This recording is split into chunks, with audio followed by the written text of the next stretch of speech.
Hello and welcome back to the Long Live Rock and Roll podcast. Having been long in the creative shadows of Paul and John, George Harrison unleashed All Things Must Pass onto the world with little expectation of its impact. What began as a vast collection of penned-up songs blossomed into a beautiful triple album, unexpectedly revealing Harrison's profound songwriting talent. Despite its length, Phil Spector's dense production and Harrison's own relatively low profile at the time, All Things Must Pass stands as a monumental and deeply cherished album in the post-Beatles landscape. Joining me to discuss this album is my co-host, Mr. Felipe Amarin. How you doing, bro? Doing really well, man, and you? Cool, man. Yeah, all good here, all good here. I must admit, I've been a bit nervous about this episode for a while. You and me, we can talk about music all day long, and that's not the hard part. The hard part is tackling such a monumental album, and isn't it rock music's first ever triple album as well? Probably, right. yeah. So not only is it one of the greatest albums ever, not only is it recorded by a Beatle, not only is it one of these landmark peaceful albums, but it's a triple bloody album. It's like, it's too much, isn't it? How do we navigate? There's no way we can scratch the surface of this album with one hour. I imagine if this is episode 103, maybe episode 203, we'll sort of come back and revisit it and talk about all the stuff we didn't do. But anyway, I'll run you through as normal a few little background details of the album. But before I get them up, I will give you guys the requested terms and conditions, please, which is that if you're listening to us on Apple, Spotify, or Amazon, it would do us a massive favor if you could scroll down, hit the 5 stars, write us a little line about what you think of us as a podcast. And what that does is it puts us further up the charts so we can be seen by more people. And if you're watching on YouTube, make sure to like and subscribe to stay up to date with our content. So, All Things Must Pass by George Harrison, released on the 27th of November 1970.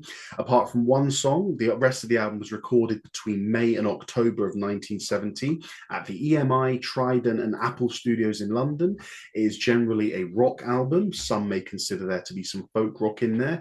And it lasts 106 minutes, which is equivalent to 1 hour 46 minutes. And it was released on the Apple label and produced by George Harrison and Phil Spector.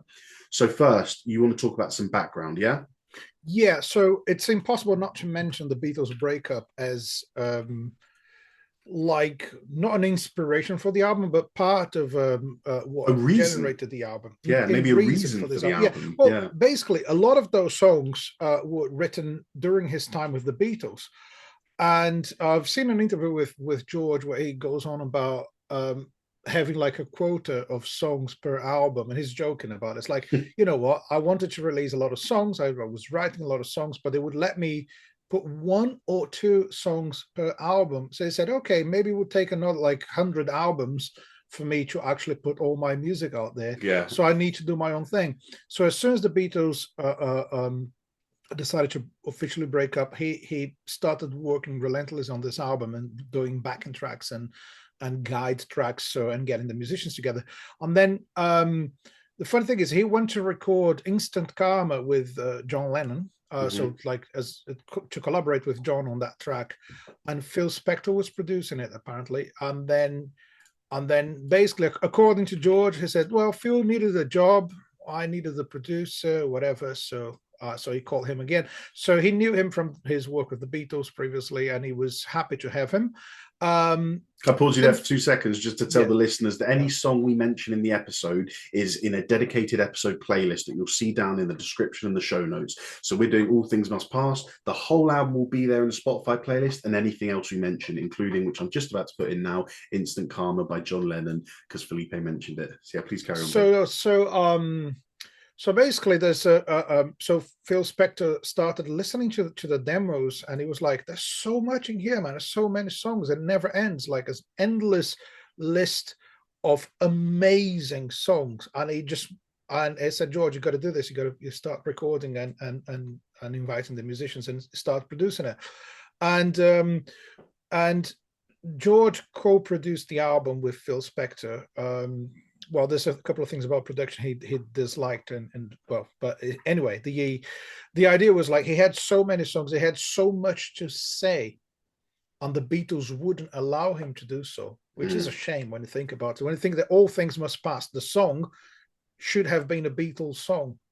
It you would imagine have how been lovely it part would of have Let been? It Be, and it's much better than everything else Yeah. in the last Beatles album. How yeah, and how lovely would it have been hearing some of these songs done by or sung by Paul, sung by John. Yeah. I mean, we're treated to some of Ringo's drumming, but let's talk about, in general, um, his post Beatles identity, because this album really, really shaped him and Yeah. showed to the world, I'm more than just a rhythm guitarist. Or I suppose he was lead as well, wasn't he? I am more than just a guitarist of the Beatles.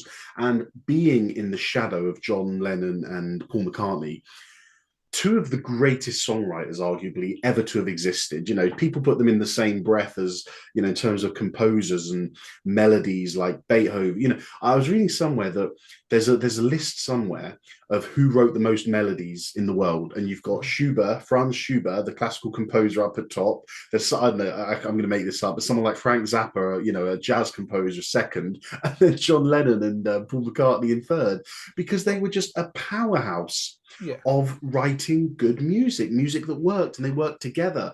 And in the last few albums, or the last two albums, I'd say, you really start to hear where George Harrison fits into it. And as the Beatles sound evolves and they become a little bit more progressive, a little bit more unorthodox, trying different things out, it's George's songs that make those albums from a 9 out of 10 to a 10 out of 10. I'm thinking songs like Something, I Me Mine.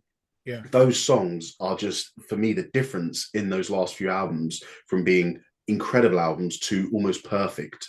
Well, I think Abbey Road is one of my favorite all-time albums. I've listened to it a million times since I was a kid. And it's at some point in time, because I don't know about you, but I keep changing which ones are my favorite songs. And I didn't know anything about who's writing, who is singing. I couldn't identify the voices. I didn't know who was George, who was Paul, whatever. Yeah. So I was listening to the album and I said, oh, you know what? Here Comes the Sun and Something are the two most beautiful songs in the album. And then in the future, I came to realize, oh, those are both George Harrison songs. Yeah. And maybe not the best songs in the album, but when I say the most beautiful songs, yes, they are. They have that they have that kindness and that peacefulness. Yeah, peacefulness and love in them, and it just makes you appreciate life in a way. So it's almost like all his songs are about observing reality and thinking about how amazing it is to be alive. I think there's a lot of this in his music. Yeah, and especially in this album, it comes through. Yeah. But so basically he wanted to do all those things with the Beatles, and it's such a isn't it a pity? Very good, very good. No, I completely agree with you, man. And I think to do it so soon after the Beatles broke up, it's almost obvious that he was just desperate to come out and be like, world, listen to my music.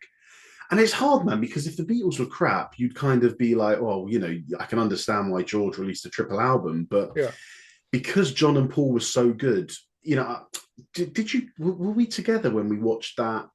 Oh shit, what's it called? The documentary that Peter Jackson did.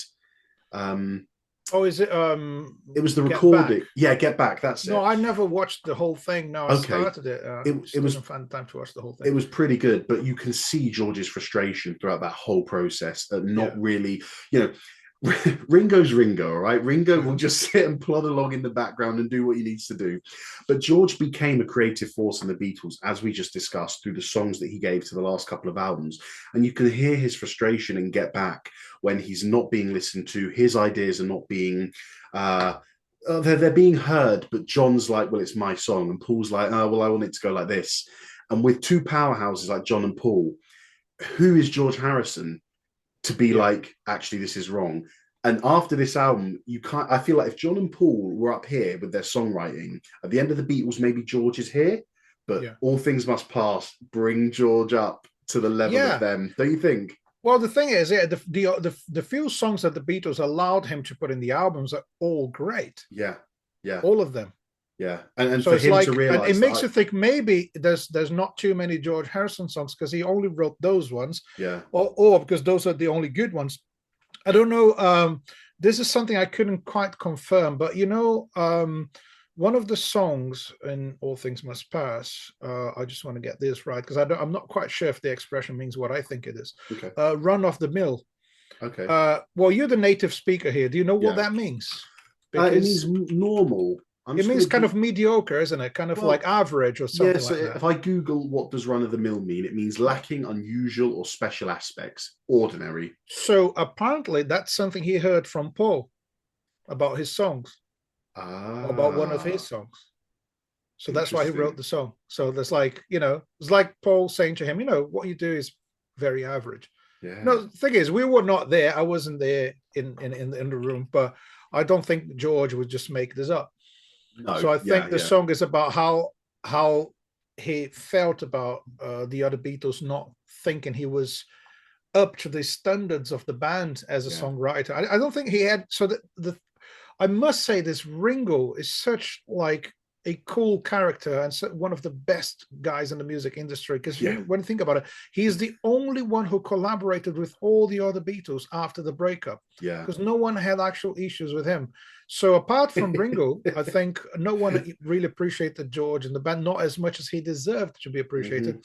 But it's part of his personality to not fight back, I think. Yeah. And when you think about it, when they first started, they all had nicknames. So that was the way the media wanted to sell them. And he was the quiet Beatle. Right. So that really sums up what he was as. Yeah. So there was a lot going on in his mind and his soul, but he wouldn't put it out. Yeah. Agreed. I mean, just to finish off this section that we've been doing about the artistic achievement, I mean, we spoke about, the unreleased songs, it is a pity, as you said, that Isn't It a Pity was rejected by them and All Things Must Pass. God, I listened to the song All Things Must Pass and you think, my God, how good would it have been? And this is not taking away from what George released because George's song is a 10 out of 10 song on its own. But just imagine, it's weird what I'm saying because I'm saying if the Beatles did it, it would be better. And I'm not saying that, but imagine it could be. Imagine that the final song on the final album of the Beatles is All Things Must Pass with John, George and Paul all singing it, harmonies, and maybe a great middle eight written by Paul or something. Do you know what I mean? And it would be a great way to end the career. Say goodbye. Yeah, that's the great farewell. Like All Things Must Pass, including the band. I get goosebumps thinking about what we could have had. But in the end, things happen the way they happen, and we're lucky enough to get the first ever triple studio album by a solo artist, which in itself is such an ambitious achievement. To have that level of creative output where, God, it's like you sit there and you think, we've been in recording sessions where we've had 15 songs to go into a studio with, and we'd be like, we have to talk to the artist and be like, right, well, we can only really fit 10 on the vinyl. What are we getting rid of? What are we going to cut down? What doesn't go in? George was like, fuck that. Just put them all out. Release all of them. But there's not, I mean, there are some songs far better than others, but I'd still say the worst song on this album is a 7 out of 10. They're all of such good quality. Well, there's something about it, though. I believe he's kind of like breaking barriers here when it comes to song promotion and like releasing. Think about the whole marketing behind a record label. You got enough songs for 3 albums. Well, so we can release one every 6 months or one a year, and produce and release the singles. Do all that marketing strategy. Yeah. And he wasn't into that kind of stuff. He was like, I'm writing songs, I'm recording songs. When I think I'm done, I'm going to release them. And so he wasn't bothered about how many songs or if it's going to be a double, triple album. He just wanted to put those songs out. That's, for me, that's like a true artist. I was just going to say, the sign of an artist. Write stuff, release stuff, and I want people to listen to what I have to say. There's nothing about marketing or we need to promote this in a certain way, or we need only this certain amount of songs for an album. We can't have instrumental tracks in the album. There's no criteria. I think the only criteria is if I think it's good, I'm going to do it. Spot on, bro. What you said about the artist part, where he's just, that is the sign that this poor artist has been left, with just a plethora of songs to get out. Yeah, and apparently he decided to like finish and release the album when when the accountant from Apple Corps came to him and said, "Look, we need the deadline for we need to know when you're going to finish this," and he was like, "All right, yeah, let's do it. Let's finish. Let's release whatever I've got up to this point." Oh, so So basically, he released everything he had all at once. Amazing, amazing. Well, let's dig into the album and talk about the music and the lyrics behind it. I mean, the first thing, there's three things we're going to talk about in general in this section. And the first one I want to talk about is the production on it, because the production is just sublime. And we heard it, you know, in the final few Beatles albums. They have this fantastic way of creating such a thick, densely layered sound where the guitars and the bass and the drums matter as much as the orchestration. And we have to thank George Martin for that. You know, he was a fantastic producer in that sense. But this is not the Beatles. This is George Harrison with a new concept, a new idea, and a new theme to the album. We were then treated to Phil Spector's production, and as we know, his famous wall of sound production techniques. Yeah. And I think a perfect example for me is the song Wah Wah, where you just have this fantastic, all these layers of guitars, the horns, the percussion, just create this huge landscape, and it's almost overwhelming when you hear how many instruments are going on everywhere. It's on the edge, isn't it? Like, you're like, oh, is this too much? No, but it's just reined in perfectly. It's so melodic, that's why. Yeah. The other songs I've got, you know, What Is Life, just so rich, the instrumentation, the upbeat arrangements, it's just, this has this full production style. And I think when you talk about, you know, we said All Things Must Pass, the orchestration on it, man, the mixing, the trumpets at the very end, it all just has this level of production that the production almost transcends. You listen to it and you think, how can someone produce something this well? Because there is so much going on. As we said before, it's almost overwhelming, but it's not. Yeah. What do you think about it? Well, I think there's too many people involved. You know, the amount of musicians that play on every track, it's a lot. So I think maybe, although some people might criticize Phil Spector's style, he found a way to make every instrument in the track being heard. So you can actually hear every detail. So that's why it's a bit overwhelming. It's all in there. It's kind of everything is in your face. Mm-hmm. But in a way, it doesn't sound louder than the vocals. It's just because the lyrics are so important. I think the lyrics are like so important for George Harrison that if the instrumental parts were just too powerful, then it would take away from the quality of the melodies and lyrics. There's something about maybe that sort of big production style. It's a huge contrast with the simplicity of the chords and melodies and lyrics. There's something I noticed by reading the lyrics in the album. It's like they're all really short. Even when the song is 4 or 5 minutes long, there's like 3 verses. Yeah. So, and I think the song that sums all of it up is My Sweet Lord, because I watched an interview with him explaining the song, and he said it was intended to be like a mantra. So it's, and he says the words repetition and simplicity. And I think like, yeah, that song's got nothing in terms of lyrics. It's like 3 lines.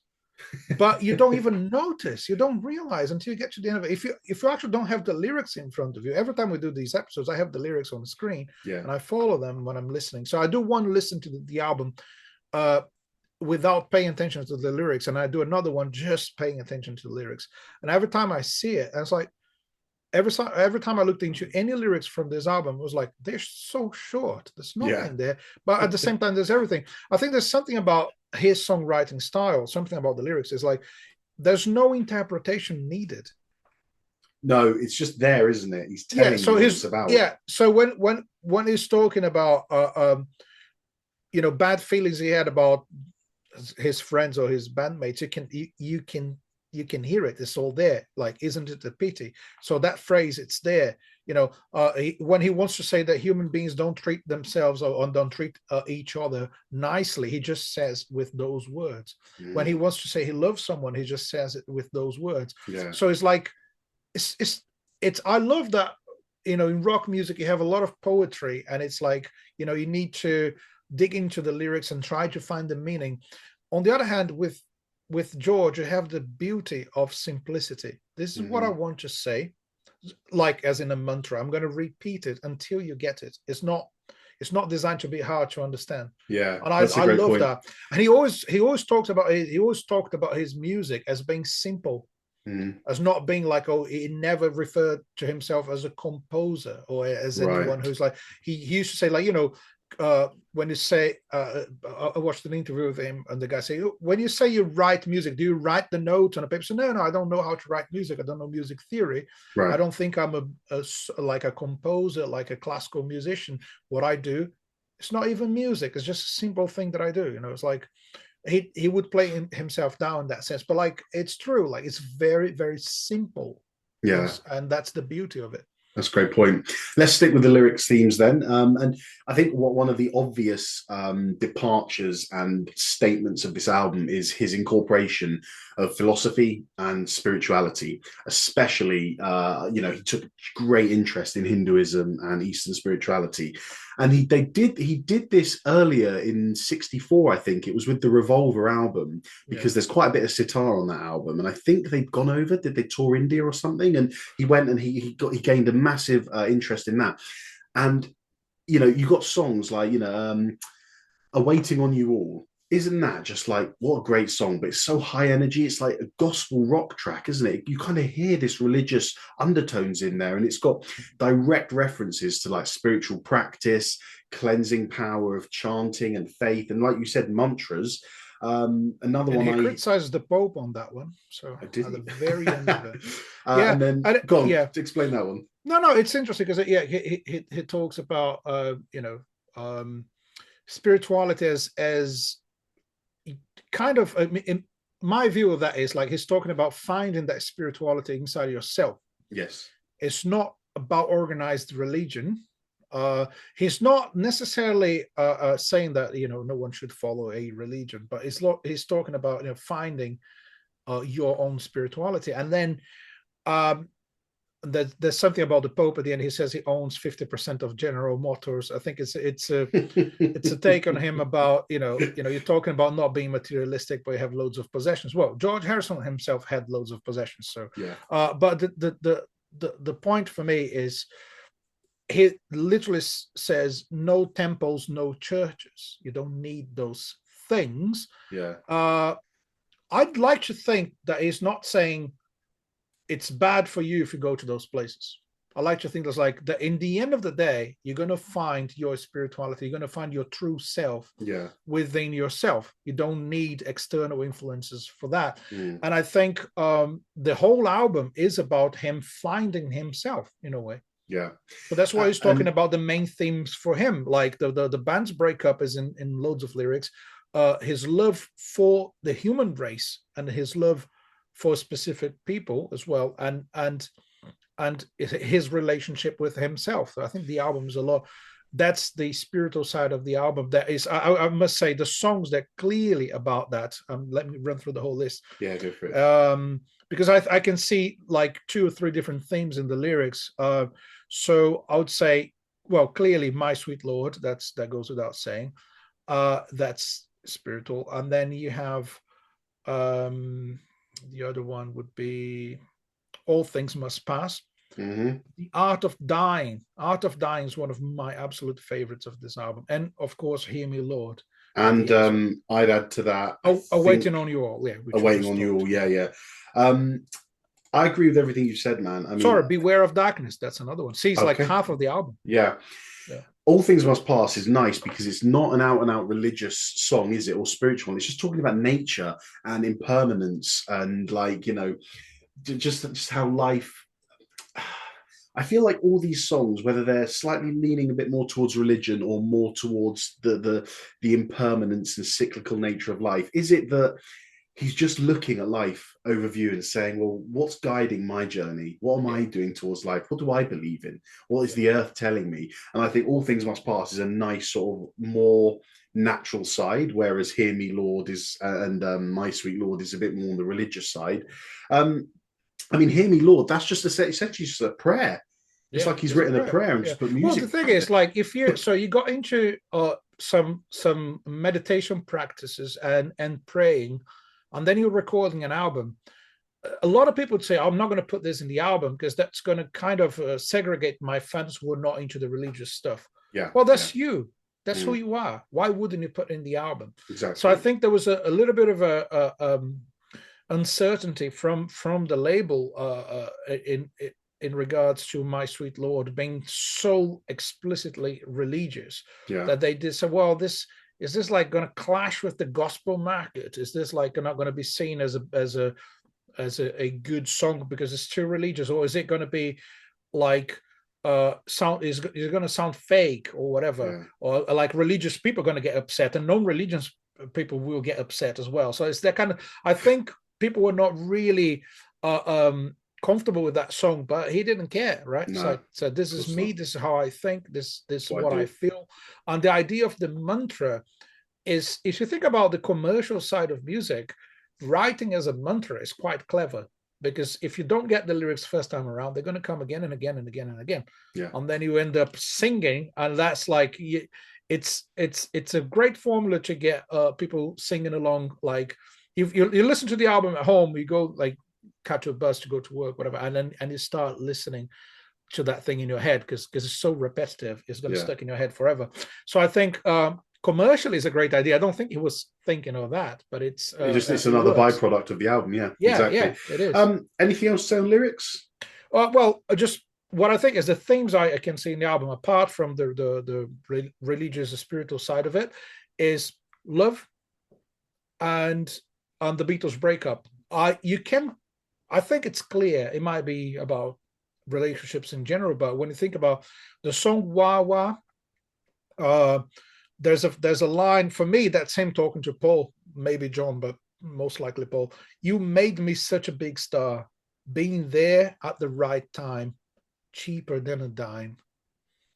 So he basically saying it's like kind of being thankful in a way that the Beatles made him the superstar he became, but on the way, criticizing them for not giving him enough room. Isn't it a pity is another one about that. And I would say that Run of the Mill, we talked about that. So all those songs, for me, him expressing how much, how he felt about not being heard in the band. And I think it's quite a big deal for him, because there's like in a lot of songs about that. And when it comes to the love songs, I just want to mention my favorite, which is What Is Life, because that song, that's Motown to me. So, but maybe that's part of another topic. But well, that's where we are headed right now, which is to the fusion of genres in this album, because it has a cohesive sound through it, doesn't it? Undoubtedly, but you also have this fantastic blend. You've got rock, folk, gospel singing, country music here and there. You've got the Indian influences as well. And I mean, I'm just going to talk about a few songs right here. So My Sweet Lord, you've got that beautiful gospel style call and response vocals, but with pretty heavy rock instrumentation. And then the Indian spiritual mantras, the Hare Krishna, the chant and stuff, which really creates this, it's almost like a unique transcendent sound, because you're hearing rock music here. You've got the gospel call and response vocals, but then in your head, you're hearing like this call to prayer, call to religion. And it's just unusual. I remember hearing this for the first time a good few years ago, and I was sat there going, this is unusual. Like, I don't think I've ever heard anything like this before. And I don't know if I've ever heard anything like it again. Behind That Locked Door. Now, it's not one of the most spoken about songs of this album, but it really does have that country inspiration with it. The ballad, the pellets. And apparently he wrote that one for Bob Dylan. So, is that the one? Okay. Well, maybe that's why it's country inspired. You got the pedal steel guitar, and it just really showed. I thought this was the one that showed that George Harrison had this ability to just weave a variety of different styles into his own musical voice, because it's still a George Harrison song. It's not so different that it doesn't fit the album. It's still good, but it just has a different quality to it. Folk and country, and for that, it's important to mention that Pete Drake is on pedal steel guitar on that song. He's a Nashville musician, right? And There you it's go. like, so he wanted to sound really country in a way. So you Of don't course. bring a pedal steel player for nothing, Yeah, exactly. That's such a, Um, it's one of my favorite instruments. I love the sound of it, and yeah, it has that unique presence in a song every time I have a pedal steel guitar. So because George does a lot of the slide guitar, so it's yeah. basically playing the normal guitar with a slide.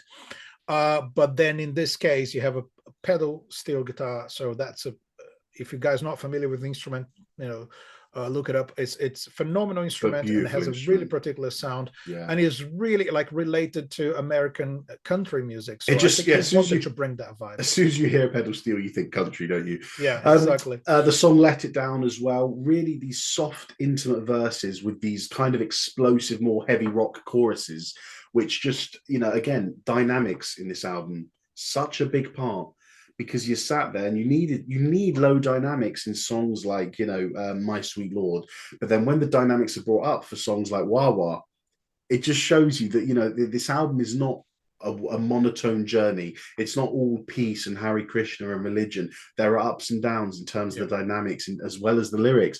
What he's really happy with religion, criticizing others for religion. Really happy that Paul and the Beatles gave him his fame. Upset that they didn't take his songs. It's a massive journey.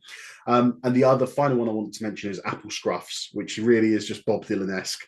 Just the country acoustic guitar, very simple, very folky. And when you compare it to some of the songs that have this such rich layer of instrumentation, Apple Scruffs is nice and Do stripped you back. know who Very are the Apple Scruffs? no. Those are, so that's the way they called the fans that would stay outside the Apple Corps building, just waiting for the Beatles to like get in and or out of the building. Like they were literally the fans that were there all day. Yeah. Not only outside Apple's building, but like Abbey Road Studios, everywhere they used to go. So that's like a way of him to say thank you. And he invited some of those fans to get into the studio to listen to the final mix of that song. So Wow. Oh, nice. A man of the people is George, isn't yeah. he? Cool. I mean, that's all I've got in terms of the music and lyrics side of it. Did you have anything else, or should we move on to the next part? Well, let me see, man. I've got so many notes. I It's like know it never ends. we're trying to get for viewers and listeners. We're trying to get through this. We might be a bit quick because we want to keep it to an hour. We've heard your feedback. We know that anything over an hour becomes a bit of a. You might have to listen to it over 2 days, over two journeys to work. So we're trying to keep it under our normal hour length. But at the same time, there's so much to get in. So forgive us if we're moving quickly. We're just trying to fit in all the points. Okay, I know one thing I need to say. So the influence of Bob Dylan is yes, it's remarkable in a way, because I'd well, have hold you on. anytime. The first song. Let me segue into our next section, which will be right. collaborations. So there you go. So go on, you kick us off. Right. So first collaboration in the album is "I'd Have You Anytime," written with Bob Dylan. So it's a typical Bob Dylan kind of song. And sorry, isn't that also a statement? Starting your album with a co-written song. Yeah. Again, just another example of someone saying, "I just want you to hear my music. I don't care if it's been co-written. I just want you to hear it." Yeah, and it's not like because I'm no longer a member of a band. It doesn't mean I don't collaborate with people. It doesn't mean so. It's not entirely about himself. The collaborations are like a huge part of the album. Yeah. And when you said like, well, maybe if the song was recorded by the Beatles, do you know what? I'm glad they were not recorded by the Beatles, because he managed to bring such an amazing group of musicians that brought those songs to life in a way that I think no one else could have done it, not even the Beatles. Well, we'll go through them in a second. But yeah, carry on what you're saying about so I'd Have You Anytime is a song written with Bob Dylan. There's a Bob Dylan song as well in the album, isn't it? If Not For You. Yep. I think that's actually Bob Dylan. I might be wrong, but and Behind That Locked Door is a message to Bob Dylan. Maybe George says it's like acknowledging Bob Dylan's shyness. And it's just saying, like, because I think at some point Dylan wasn't self-confident enough to perform live and didn't believe people would like what he was doing. So that's a message to him. We've just talked about the song, but it's a message to Bob Dylan. So it's interesting to have that. Okay. But now collaborations, right? Who you want to talk about? Because we've got Ringo, we've got Alan White, we've got Peter Frampton, we've got Clapton. Everyone is in there. Yeah, let's start with Clapton. I mean, he's again, and this is another thing I wanted to say about this. I'll say it a bit more in my monologue at the end, but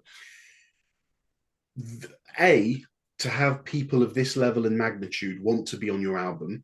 But we know Clapton is an admirer of other musicians. He was so desperate to be in the band, Eric Clapton. He was so desperate to play with the band. The band is called The Band. We make the joke every time, but in case you didn't know, the band is called The Band. Clapton was desperate to be with them. And, just to see all these people turn up and do their part for George, again, it's a testament to George. But none of the songs, I can't remember what album is it we did a few episodes ago where the collaborations really stood out because of these people in there. It was Alice Cooper. Yes. Where you obviously heard this guitarist, you obviously heard this vocalist. These guys, despite their level of fame and notoriety at this point, they're still just background musicians or session musicians, you know what I mean? Yeah. And they do their job perfectly. So Clapton's guitar work, I mean, Wah Wah, proper, distinctive, fiery, crisp guitar tone, beautifully fits into the wall of sound. If Not For You, again, it's subtle, his guitar contributions in this one, because it's a subtle kind of song, but it really helped shape the kind of the folk around it. We know what Clapton did with Cream, influencing these blues, these little folk bits here and there, which really complemented Harrison's slide guitar, I thought, in that song. Yeah, I think there's something about Clapton's participation, which is he wasn't credited at first. Okay. I think he wasn't credited on all the songs he played, because of contract bullshit. Basically, a label wouldn't allow an artist to participate on another label's album. So I don't think he got the credit at first. But then George later said that Clapton pretty much played in every song. Oh wow, really? Not every song, most of them. He says he plays the very first note in the whole album.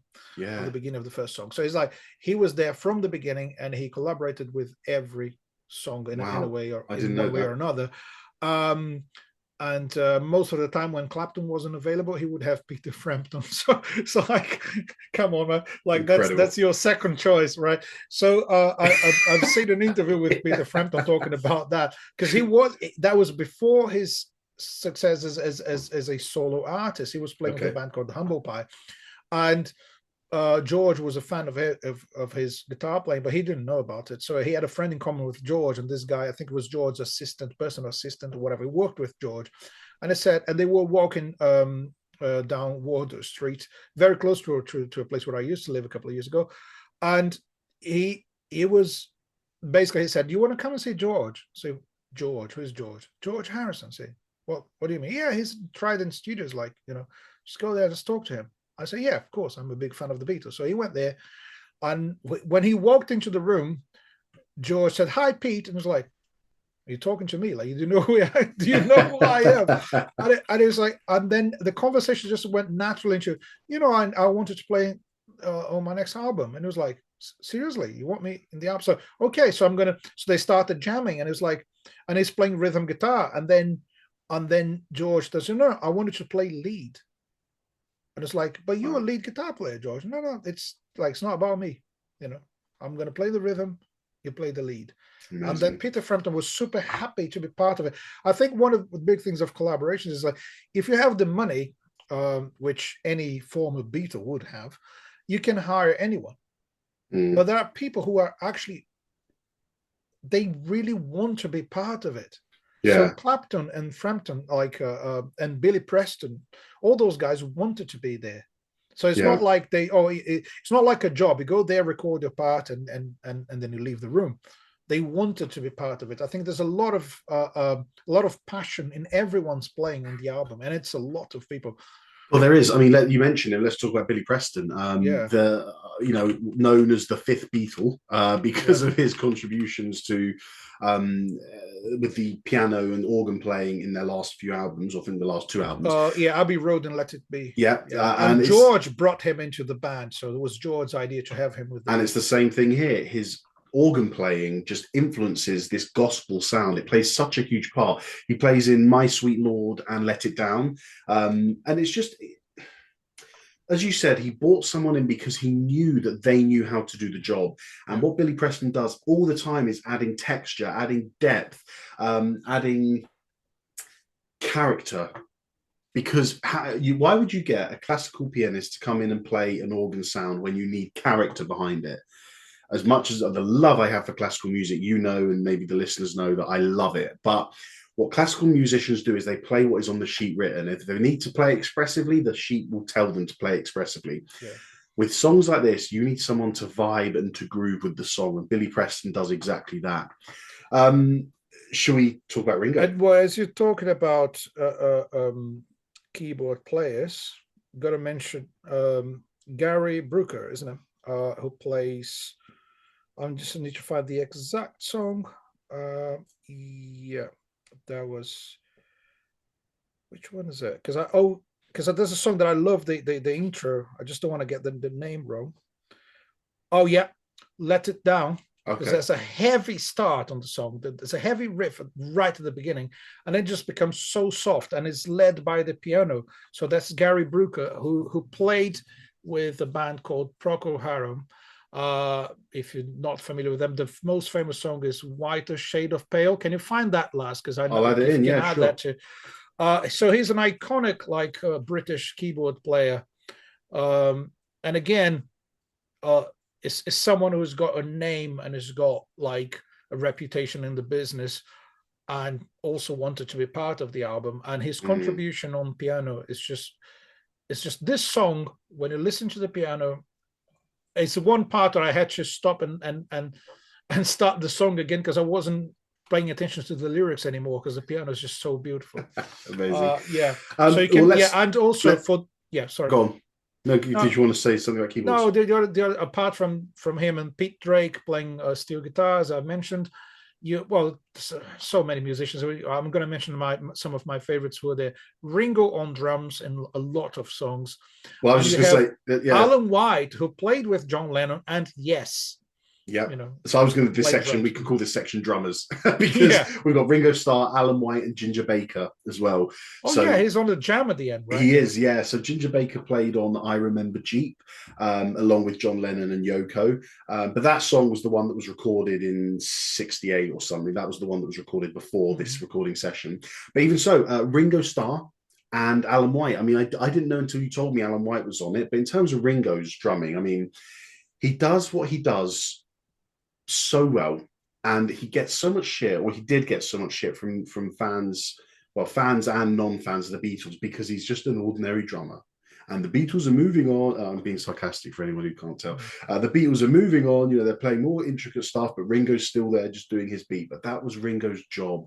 That's what he did. And because he did it so well, that's why he is one of the best rock drummers to have done it. Maybe not technically, maybe not skill-wise, maybe not the fills he could play, but doing his job. And he does the same here. He plays on Isn't It a Pity with just steady, expressive drumming that just really gives the song the power and the emotional weight that it needs.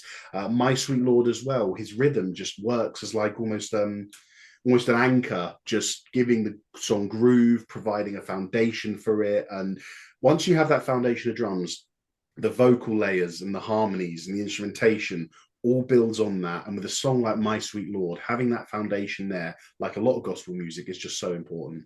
Yeah, exactly. And Ringo, like, he had that swing and that groove that you can't find in any other drummer. So to the point that he said he finally acknowledged his own quality as a drummer when he went to America and met some of the best drummers in the world. And they all said to him, the producers would ask them to play like Ringo. Wow. So all the best drummers in the world would go to a studio to record, and the producer, can you do this like Ringo? Can you play a Ringo drum fill? Can you play a Ringo groove? And Ringo said, wait a minute, maybe I'm doing something right. You know? Yeah, if everyone wants to sound like me, yeah. Yeah, exactly. So then when you have George doing his first solo album, there's no way he would let Ringo out of it. Yeah, of course.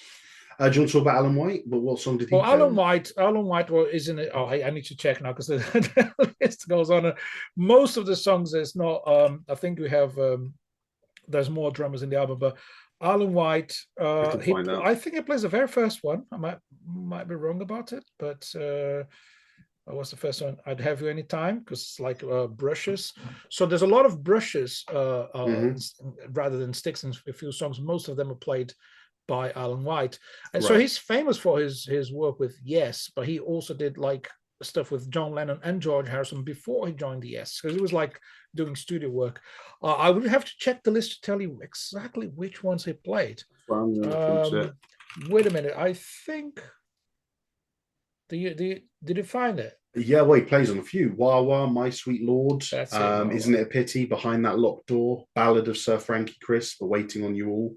But yeah, it's interesting because like loads of the soft stuff is him on drums, and he's got quite a heavy touch when he plays with Yes, and he could do anything like this phenomenal drummer.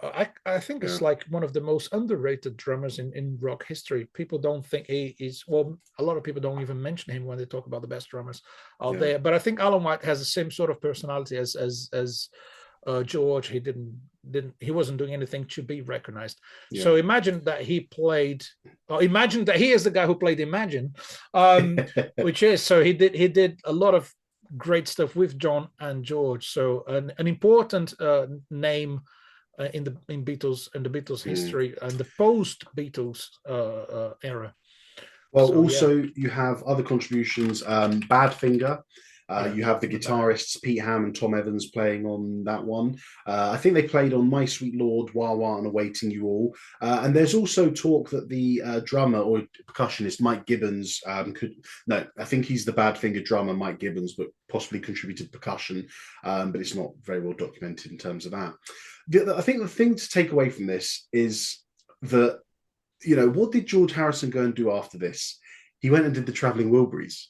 And I wonder if this was like a precursor to the supergroup idea. Because check out, songs like, Art of Dying, Clapton's guitar, Ringo Starr's drumming, just really brought this ensemble and this chemistry of how to make, multiple famous musicians contribute well to a song without needing to show off. Yeah, I think, and I don't think George Harrison's thinking that. That's what I'm thinking. Isn't it amazing when the music is much bigger than the musicians? Yeah, I think that happens all through this album.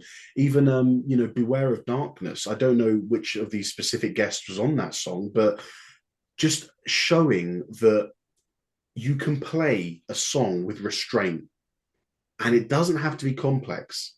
You can be sensitive. Just playing for the song is what matters most. And I wonder if sort of Harrison saw this and saw his experience doing this album and thought, my God, well, if Clapton can come here and play on nearly every song, and Ringo's coming and do this, and Alan White's here, and Billy's doing this, why can't I make a supergroup? If I want to play with, I forgot his name, Tom Petty, and I want to play with these guys, why can't I just make a supergroup?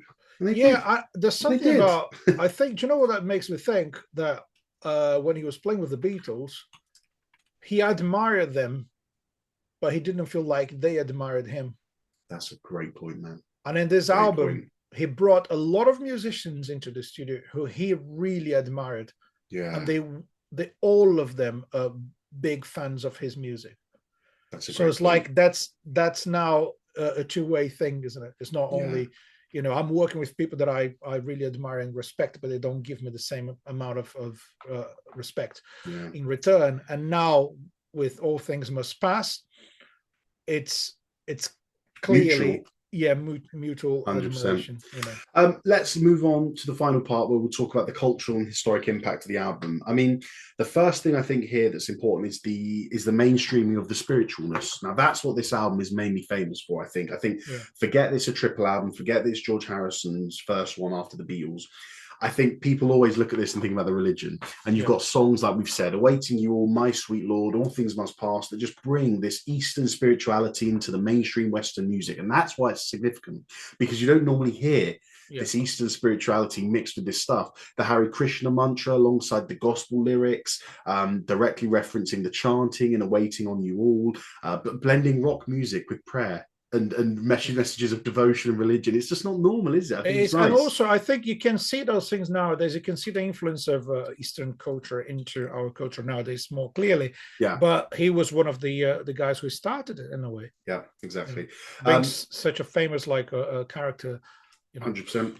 Critically, the critical success. I mean, the album was such a huge success. It reached number one on charts worldwide. Like literally, I think I saw the list of where it reached in the charts. And rather than me telling you it went number one in these countries, I'll tell you that it only didn't go number one in two countries where it went fourth and 10th, I think. I will go down and find them for you. Yeah, so in Japan and Germany, it didn't go to number one. Everywhere else it did, which is kind of significant as well. Um, it stayed there for weeks as well, proving Harrison's strength post Beatles, again, providing this evidence that he is more. I mean, man, sorry, I'm going off topic here. How good do you think it must have felt to have been George at this time and to see the success of the album and been like, my God, I've been validated? I think, yeah, I think it's a relief for him as an artist. I don't think he was the kind of guy who was looking for fame, more fame and more recognition, but just the fact that he could put out the feelings he was so desperately trying to express, put those feelings out in form of music with loads of his true friends collaborating with him.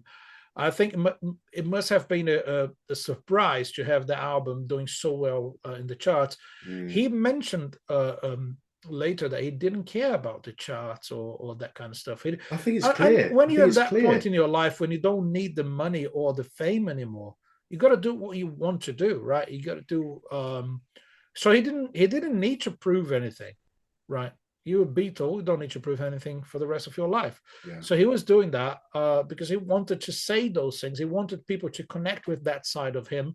And he wanted to bring to all of us, all over the world, a message of peace and love. It sounds like a cliche, sounds like the most cheesy thing you can put in a song lyric, but it's basically saying, let's talk about love. Let's talk about knowing yourself and finding your spiritual truth and being kind to people. So like there's absolutely nothing negative about his message. And I think it's such an amazing thing that he's done this album. As I would say, like, it might be an exaggeration, but it's like such a gift to humankind. No, I agree. I think it's an album of proper peace and everlasting love. And at a time, peace was going on around the world at this time. It was the 70s, wasn't it? The hippie movement was well and truly, happened, and it was still going on. And yeah, I don't know. I feel like it's just a different album because of that Eastern influence, because it's saying, listen to peace, listen to love. But look how these guys do it as well. Yeah. They have this religion over here that is more about just praising God. It's about enjoying nature and the world around you, Yeah. But yeah, anyway, and the enduring legacy of the album, I mean, the influence of this album, you can't even measure it, can you? I mean, What Is Life continues even today. You hear it all the time to be celebrated for the infectious energy it brings, the production. The album's had numerous reissues and tributes paid to it. Influence on artists.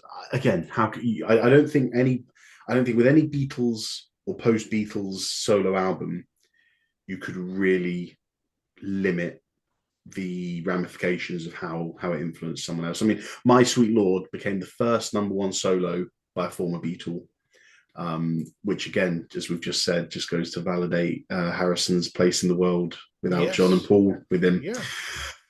Anyway, my God, yeah, we've done this back coming up to 53 minutes. Bro, I was so scared about this album. I thought we'd overrun. I thought we wouldn't be able to say what we've needed to say, but we've done it, and we've still got a few minutes to spare. I got my monologue to do, but is there anything else you wanted to finish off on? What I want to say is it is probably, see if you agree with me, probably the best solo album by a Beatle. I think most of the fans agree with that. Yeah. And one thing I want to say is the artwork I've got here on my background and the one you have on yours. So basically, Lars has got the original album cover.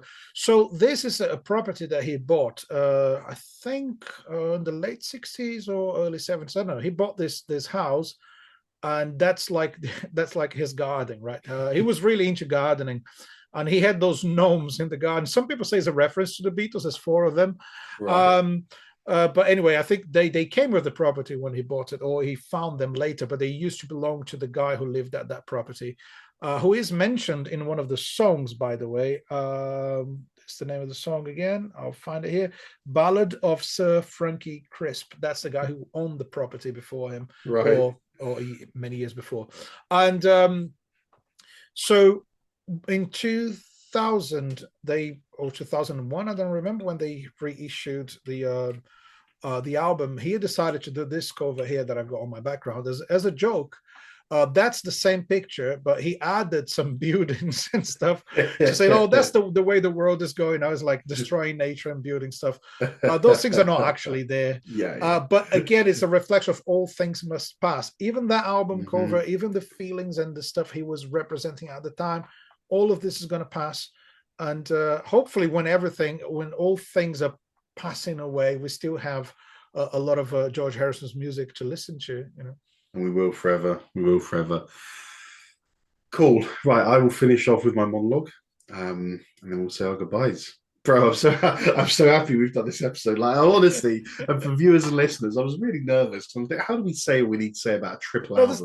There's no way to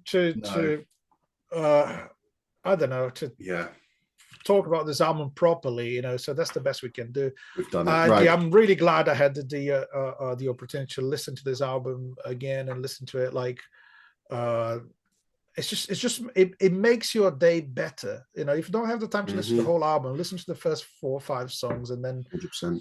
And it's going to make your day better for sure. 100%. Right. Time for my monologue. George Harrison's All Things Must Pass is a seemingly special album for several reasons. The album seems to beautifully reflect the artistic freedom of an individual who for so long waited in the creative shadows of his peers in the Beatles. Their breakup for millions of people was a sad day, but for George, it seemed to open the floodgates to explore his own creativity, spirituality, relationships, and music. The rock elements initially experimented with in his Beatles work now seamlessly intertwined with spiritual depth, folk melodies, and unorthodox chord progressions, resulting in a triple album of monumental quality and marking the moment that George Harrison became a force unto himself. The lyrical themes seem to almost foreshadow a period of reflection and a deeper connection to his inner self, the world around him, religion, and love, turning the album into an almost spiritual journey without him or us fully grasping its long-term impact at the time of release. His voice, often layered and executed with a gentle sincerity, carried these messages of hope, acceptance, and the transient nature of Earth. Couple this with the rich, densely layered production of the album, it creates a really immersive and contemplative experience. You don't have to be religious to feel the profound sense of searching and understanding that the music beautifully executes. This is George Harrison's definitive statement as a solo artist and shows his full, quick growth after years with a legendary but ultimately restrictive band format. Although the collaborations are great and each guest plays their part, the album unapologetically and unashamedly is George's success and his statement to the world. There's an argument that the album has a bigger impact because it came after the Beatles. Would it have had the same attention and renown had it been someone else's album other than George's? Even if the answer is no, it still stands as a fantastic, peaceful piece of work that I don't think can help but put a smile on everyone's face when they listen, be them religious, spiritual, or none of the above.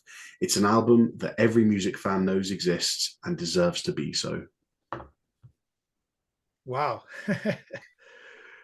Yeah, man. I could have written 5 more paragraphs about the instrumentation, the lyrics, the chord progressions, the songs, but it doesn't need it, man. It's just a peaceful album. The message is the most important thing with this album. Exactly. Oh, well, brilliant. Nice. Yeah. Well done. Guys, thank you for joining us for another episode of the Long Live Rock and Roll podcast. We really hope you enjoyed it. As I said at the start, a few little terms and conditions that we'd ask of you. If you're listening to us on Apple or Spotify or Amazon, please go down and give us a little review. Just hit the 5 stars, write us a sentence, and it's going to make the world of difference for us because every time you post a review, we get seen by more and more people. The algorithms change, we fly up the charts, and we're going to be seen and heard by more people. And if you're watching us on YouTube, make sure to share this episode with any Beatles fan or George Harrison fan you know. Make sure you and they like and subscribe to stay up to date with our content. Thank you for joining us. Yeah, thanks for being with us again, guys.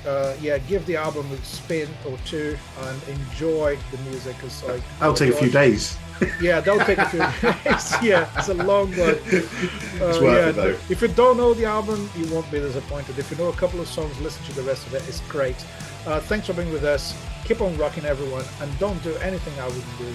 As usual, guys, take care and long live rock and roll.